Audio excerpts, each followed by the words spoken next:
오늘의 말씀은 멈추지 말아야 할 일이라는 제목을 가지고 여러분들과 함께 말씀을 나누고자 합니다. 놀라운 하나님의 복을 누리는 삶을 삽시다. 신명기 강의 77번째 시간입니다. 우리가 살아갈 때 모든 것에는 다 때가 있습니다. 태어날 때가 있으면 죽을 때가 있고, 시작할 때가 있으면 마무리를 할 때가 있습니다. 모세는 이스라엘의 출애굽과 광야 여정을 이끌었던 지도자였습니다. 그런데 이제 가나안 정복을 앞에 두고 그의 사명을 마무리할 때가 다가왔습니다. 가나안 정복을 이끄는 역할을 여호수아에게 넘겨주고 그는 떠날 때를 맞이하게 되었습니다. 모세는 자기가 죽고 난 이후에 이스라엘 백성들이 반드시 해야 될 일들을 당부를 하고 있습니다. 모세의 마지막 메시지는 가나안으로 들어가야 하는 세대뿐만 아니라 이후에 살아가는 모든 세대들을 향해서 선포하고 있습니다. 하나님이 당신의 종 모세를 통해서 이스라엘 백성에게 마지막으로 명령하신 당부하는 이 메시지는 무엇일까요? 오늘 말씀을 통해서 여러분들과 함께 나누고자 합니다. 먼저 첫 번째로 말씀을 가르치고 지켜 행하게 해야 합니다. 오늘 본문 9절에서 13절 말씀 우리 한 목소리로 함께 합독하겠습니다. 시작. 또 모세가 이 율법을 써서 여호와의 언약궤를 메는 레위 자손 제사장들과 이스라엘 모든 장로에게 주고 모세가 그들에게 명령하여 이르기를 매 7년 끝에 곧 면제년의 초막절에 온 이스라엘이 내 하나님 여호와 앞 그가 택하신 곳에 모일 때에 이 율법을 낭독하여 온 이스라엘에게 듣게 할지니 곧 백성의 남녀와 어린 아이와 내 성읍 안에 거류하는 타국인을 모으고 그들에게 듣고 배우고 내 하나님 여호와를 경외하며 이 율법의 모든 말씀을 지켜 행하게 하고 또 너희가 요단을 건너가서 차지할 땅에 거주할 동안에 이 말씀을 알지 못하는 그들의 자녀에게 듣고 내 하나님 여호와 경외하기를 배우게 할지니라. 아멘. 모세가 신명기 율법을 기록해서 이스라엘 백성들에게 준 것은 하나님의 말씀이 이스라엘의 후세대, 바로 후손들에게 지속적으로 그들을 삶을 이끌어주는 길잡이가 되게 하기 위한 것이었습니다. 이제까지는 하나님의 말씀이 모세라는 지도자의 그 사람의 입을 통해서 이스라엘 백성들에게 전파되고 전해졌지만 이제 앞으로는 책에 기록한 말씀을 통해서 전해질 것이라는 의미를 담고 있습니다. 모세는 7년마다 돌아오는 면제년의 초막절에 이스라엘 백성 남녀노소 타국인을 모두 중앙 성소로 모이게 하고 제사장이 모든 백성 앞에서 율법을 낭독해서 그들이 말씀을 듣고 배우며 하나님을 경외하고 말씀을 행하게 하라고 말을 하고 있습니다. 그리고 다가올 세대들의 시대에서도 이 일을 계속하라고 명령을 하고 있습니다. 남자, 여자와 어린아이와 늙은 사람과 타국이라는 표현을 하고 있는데 복음에서 그 누구도 한 사람도 제외되는 사람이 없다는 것입니다. 누구든지 복음 앞에서는 평등하고 복음을 들어야 한다는 것입니다. 믿음은 들음에서 나는 것이기 때문에 듣지 않는 사람에게는 대책이 없습니다.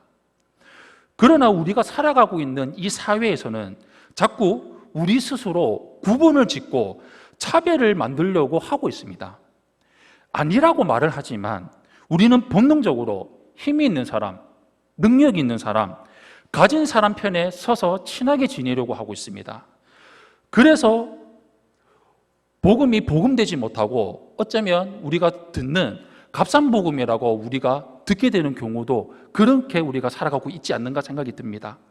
복음은 누구에게나 가감없이 차별 없이 전해져야 되는 귀한 복음이 되어야 합니다. 7년마다 돌아오는 면제년의 초막절에 하라고 말씀을 하고 있습니다. 초막절은 면제년 곧 안식년의 7월 15일부터 일주일간 지키는 절기로서 안식년의 시작을 의미를 하고 있습니다.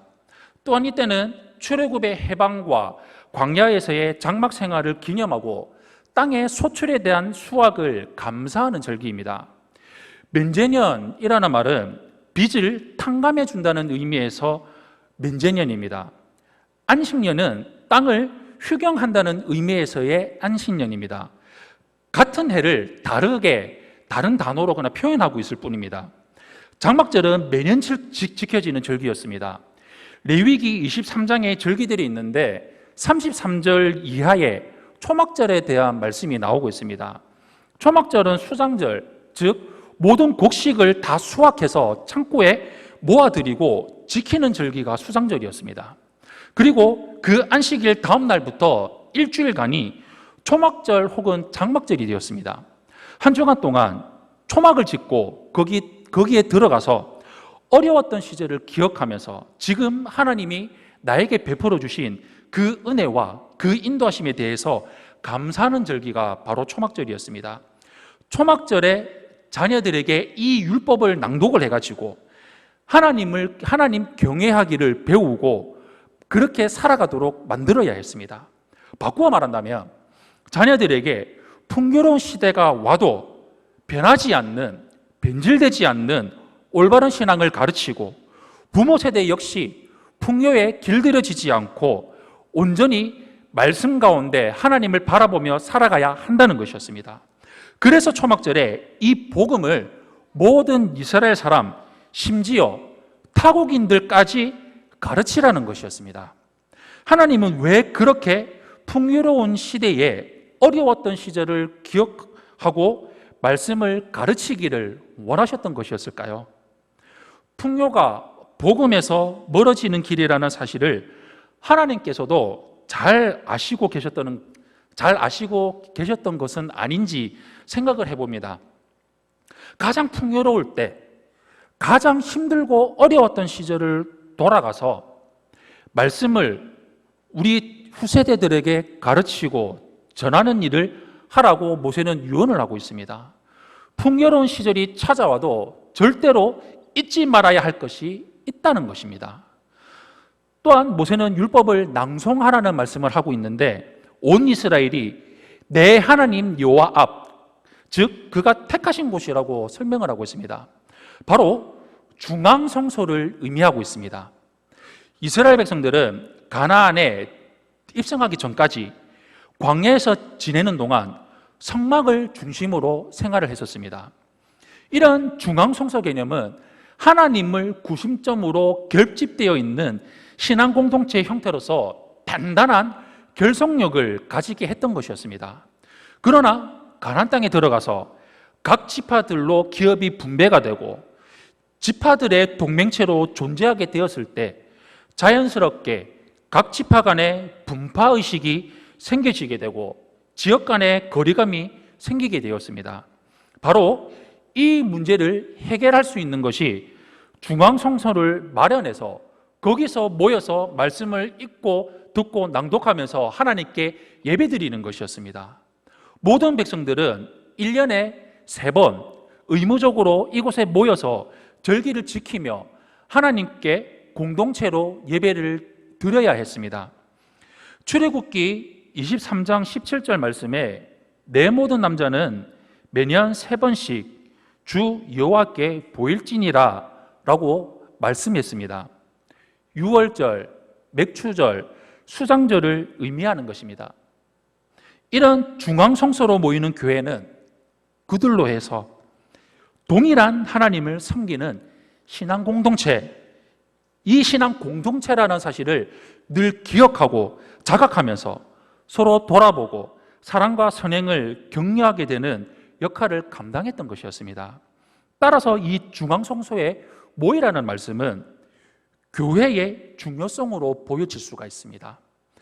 교회에서 모여서 말씀을 듣고 배우고 하나님을 경외하며 율법의 말씀을 지켜 행할 수 있는 공급을 받게 되었던 것이었습니다. 1년에 3번 모이는 중앙성소 예배가 무슨 모이는 교회의 중요성일 수 있겠습니까? 라고 할 수 있지만 하나님은 그렇게라도 중앙성소를 만들고 모여서 예배 드리기를 원하셨던 것이었습니다. 각 지파가 각자의 처소에서 예배하다가 1년에 3번은 모여서 함께 공동체 의식을 갖고 말씀을 듣고 배우고 행하고 하나님을 경외하게 되기를 원하셨던 것이었습니다. 더 나아가서 후손들에게 하나님의 말씀을 가르치는 장으로 사용되어지기를 원하셨던 것이었습니다. 하나님의 말씀에는 생명과 복이 있습니다. 그렇기 때문에 초막절에는 어린아이와 성 안에 살고 있는 타국인들까지 말씀을 들어야 했던 것이었습니다. 모든 인류에게 복이 되는 하나님의 말씀은 세대를 뛰어넘어서 인종과 계파와 모든 것을 뛰어넘어서 모든 사람들에게 전해져야 되고 민족의 경계를 넘어서 전파되어져야 합니다. 우리는 말씀을 배우고 읽고 듣고 지키고 그 말씀에 순종함으로써 복받는 인생, 복된 인생을 살아가는 것에만 관심을 기울이며 살아가서는 안 됩니다. 이 말씀을 나만 가지고 있는 것이 아니라 우리 자녀들에게, 우리 다음 세대들에게 전할 뿐만 아니라 가능한 한 우리 주위의 사람, 모든 사람, 세상 끝날까지 온 세계까지 많은 사람들에게 복음을 전하는 일에 우리는 최선을 다하면서 우리는 살아가야 합니다. 하나님이 이것을 위해서 우리에게 하나님의 말씀을 맡기신 것이었습니다. 신앙생활은 각자 열심히 해야 됩니다. 그러나 그것뿐만 아니라 공동체와도 함께 해야 합니다. 말씀을 읽고 묵상하는 것도 마찬가지입니다.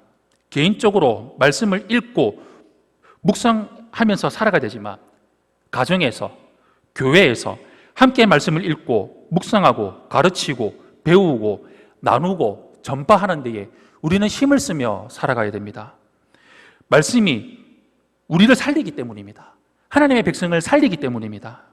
말씀이 하나님을 경외하는 성도의 삶으로 이끌어주기 때문입니다. 말씀을 경외하면서 자녀들에게 가르치며 살아가는 삶, 모든 사람들에게 전파하며 살아가는 삶을 살아가는 우리 성도님들이 되시기를 축원합니다. 두 번째로 하나님의 심판을 기억하며 살아가야 됩니다. 14절에서 18절 말씀 우리 한 목소리로 함께 합독하겠습니다. 시작.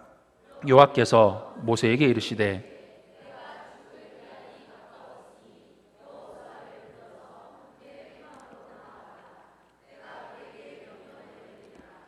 모세와 여호수아가 나아가서 회막에 서니 여호와께서 구름 기둥 가운데에서 장막에 나타나시고 구름 기둥은 장막 문 위에 머물러 있더라.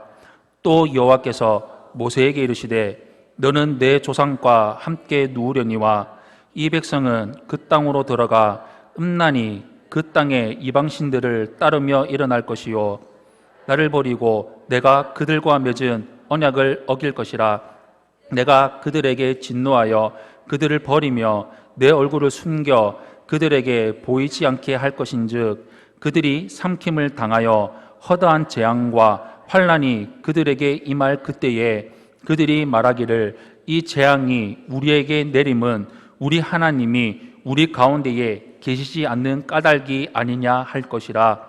또 그들이 돌이켜 다른 신들을 따르는 모든 악행으로 말미암아 내가 그때에 반드시 내 얼굴을 숨기리라. 아멘. 하나님은 장차 이스라엘 백성에게 임하게 될 환난과 재앙을 예고하고 있습니다. 이스라엘은 가나안 땅에 들어간 이후에 하나님을 저버리고 하나님과의 언약을 어기면서 너무나도 빠르게 우상숭배의 죄에 빠지게 됩니다. 그래서 하나님이 그들에게 불같은 진노를 쏟아지게 만드십니다. 하나님이 왜 이처럼 이스라엘의 타락과 그 결과를 미리 경고하시는 이유는 무엇일까요? 바로 그들이 하나님을 저버렸기 때문이고 환난과 재앙 가운데에 머물게 되더라도 다시 한번 하나님을 기억하고 하나님께로 돌아오기를 원하시기 때문이었습니다.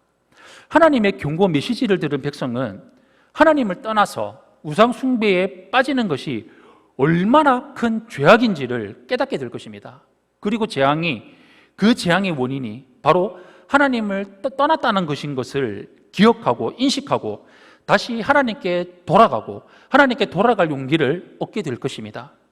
오늘날 우리 교회 말고 다른 교회의 설교의 메시지들 중에서 심판과 재앙의 경고보다는 우리 마음을 편안하게 해주고 위로와 격려의 메시지들이 종종 우리는 들을 때가 있습니다. 그러나 우리 삶에 들어오는 죄와 그에 따른 심판에 대해 말씀하시는 하나님의 경고를 깨닫지 못하고 그것들을 전하지 않는다면 언젠가는 하나님을 경외하지 않게 될 것이고 죄에 대한 경각심을 잃어버리게 될 것입니다. 그 결과는 하나님의 엄한 심판이 우리에게 임하게 될 것입니다. 그러므로 우리는 죄에 대해서 그 죄에 대한 심판의 메시지가 아무리 우리의 마음을 불편하게 한다고 해도 나에게 주시는 말씀이구나, 내 상태가 이런 상태구나, 하나님께서 나를 돌이키시기를 바라시는구나 라고 생각하고 아멘하고 감사함으로 듣고 말씀을 통해 나 자신을 돌아보고 죄악의 길에서 돌이키며 말씀에 순종하는 삶을 살아가야 됩니다. 사랑하는 성도 여러분, 때로 하나님의 말씀은 우리의 마음을 불편하게 할 때가 있습니다. 우리 안에 있는 죄악을 드러내고 회개를 촉구하며 심판을 경고하는 메시지를 들을 때면 더욱더 그럴 때가 있습니다. 그러나 우리가 모든 말씀을 하나님의 말씀으로 듣고 나에게 주시는 말씀으로 듣고 열린 마음으로 들어서 또한 간절한 마음으로 사모하고 그 말씀을 우리 마음에 새긴다면 그 말씀이 우리를 환난과 재앙에서 지켜줄 것이고 우리를 살릴 것입니다. 하나님의 모든 말씀은 우리의 유익을, 우리를 살리시기 위한 말씀이기 때문입니다. 우리 평생 말씀과 가까이 하면서 나만 지키는 것이 아니라 우리 주위에 있는 우리 사람들에게, 우리 가족들에게, 우리 자녀들에게, 모든 사람들에게 가르치며 전파하며 지키며 살아가는 우리 세종안교회 성도님들이 되시기를 예수님 이름으로 축원합니다. 아멘.